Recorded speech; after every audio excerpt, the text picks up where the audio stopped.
C'est la plus haute juridiction financière du royaume et elle vient de rendre son rapport annuel d'activité public aujourd'hui. Pour la première fois, il inclut des résultats du suivi mené par les juridictions financières concernant la mise en œuvre des grandes réformes structurelles engagées par le Maroc, une évaluation des mesures prises par les pouvoirs publics pendant la période de la pandémie et leurs répercussions sur des secteurs vitaux a également été menée. Les détails avec Yassine SS. Dans son rapport annuel au titre de l'année 2021, la Cour des comptes rappelle que le président du ministère public a été saisi par le procureur général du roi pour 20 affaires. Les principaux faits découverts par les juridictions financières concernent l'usage des biens d'un organisme public à des fins personnelles, l'orientation de la procédure d'attribution d'un marché public et la surfacturation des commandes publiques. Dans le volet relatif à l'audit des comptes annuels des partis politiques, le rapport précise que 29 partis ont déposé leurs comptes annuels, dont 18 dans les délais légaux, tandis que 5 autres n'ont pas encore déposé leur compte annuel à la Cour. La santé publique figure également parmi les nombreux sujets traités par le rapport.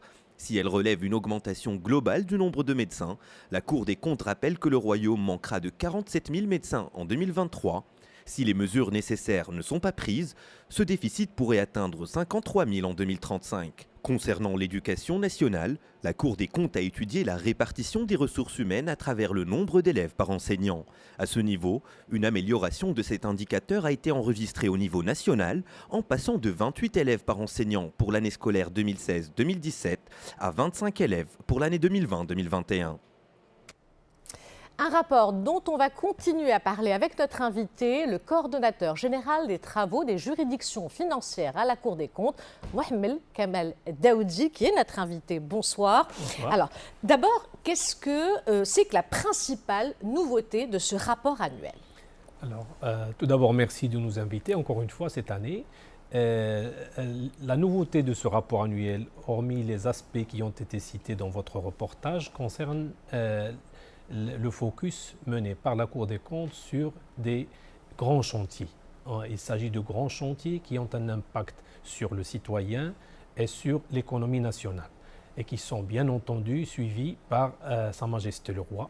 Je citerai tout d'abord le chantier de la protection sociale, le chantier de la réforme du système de l'investissement, le chantier de modernisation du système des établissements et entreprises publiques et la rationalisation de ce portefeuille public, la réforme fiscale et enfin la réforme des finances publiques. Ces 5 chantiers ont été disséqués, suivis avec une contradiction avec les départements ministériels concernés. L'objectif, c'est d'en assurer un momentum continu et leur permettre d'atteindre leurs objectifs dans les délais impartis. Ça, c'est la principale nouveauté. Ce rapport fait plus de 300 pages. Quelle démarche vous avez adoptée pour le réaliser? Effectivement, c'est un rapport de 300 pages. Beaucoup d'efforts ont été effectués depuis l'année dernière pour réduire son ampleur, le rendre plus précis, plus concis, plus percutant. L'idée, c'est d'en faire un outil d'aide à la décision et d'orientation. Alors, la démarche, elle est classique. Nous avons une planification pluriannuelle qui s'inscrit dans le programme stratégique de la Cour des comptes entre 2022 et 2026. Puis, il y a une planification annuelle qui cible essentiellement des aspects à risque et qui ont, comme j'ai dit tout à l'heure, un fort impact sur le citoyen, sur les finances publiques ou sur l'économie nationale. Donc, il y a la phase planification, la phase exécution sur le terrain. Nos équipes vont sur le terrain, font les contrôles sur place, sur pièce également. Il y a une phase de contradiction. Il faut écouter l'autre partie, donner la chance au contradictoire. C'est le grand principe de contradictoire. Et puis, il y a le reporting.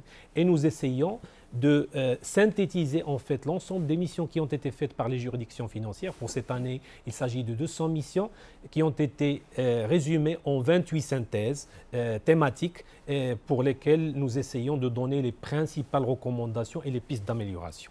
Alors, vous l'avez dit, parmi les objectifs, la philosophie de ce rapport, c'est d'en faire un outil d'aide à la décision. Mais quel est l'impact attendu de ce rapport, notamment au niveau international? Rappelons-le, parce que de tels documents renforcent la crédibilité, la transparence du Maroc auprès de ses partenaires internationaux. Et le Maroc qui vient justement de sortir de la zone grise du GAFI. Alors le GAFI, Mamadou Dia en a parlé tout à l'heure, c'est le groupe d'action financière. C'est un organisme mondial de surveillance du blanchiment de capitaux et du financement de terrorisme. En effet, le rapport, son objectif, le rendre public, c'est d'être à la portée de toutes les parties prenantes.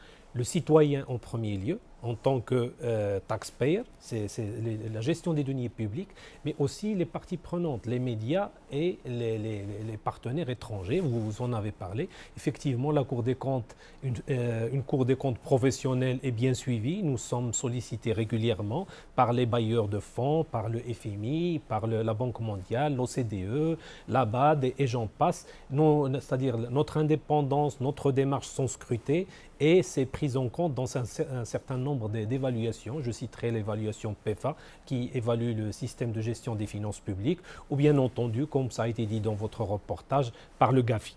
Et donc on se réjouit nous aussi de notre sortie de cette zone grise.